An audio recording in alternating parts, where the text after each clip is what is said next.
This year has been a difficult one so far. We have seen countries go at war. We've seen senseless murders and shootings. We've seen stabbings. There's a Mormon church that was shot up and burnt to the ground not too long ago. And the most frustrating thing that I've seen when I'm watching TV or I go on social media, which is just a mistake on my part, but the most frustrating thing that I see is government officials and people on Facebook mocking, saying, well, I'm glad you had your thoughts and prayers. And they sit there on their moral high ground, and they actually have the legal ability to make things better, and they don't do anything. And the reason is because they do not pray.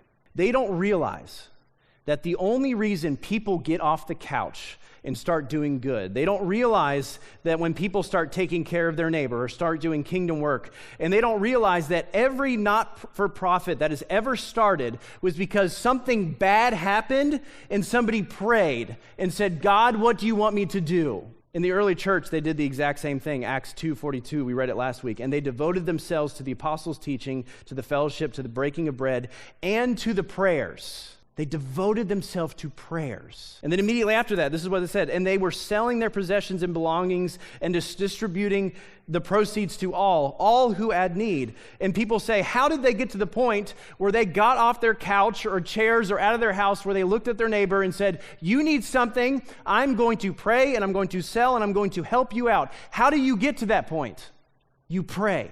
You get the stuff out of your head and it gets into your heart and you cannot help but do something. So if anybody says that prayers are not good enough, that is ridiculous. If we have a country that stops praying, we will stop doing everything. We will do nothing. So my question for our church, are you willing to do the hard work?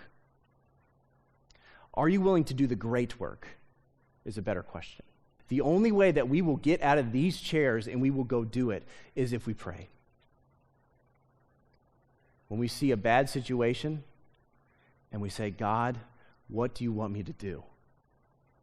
And we pray that over and over and over again. So when we actually come across a situation that sucks, we do what God would want us to do.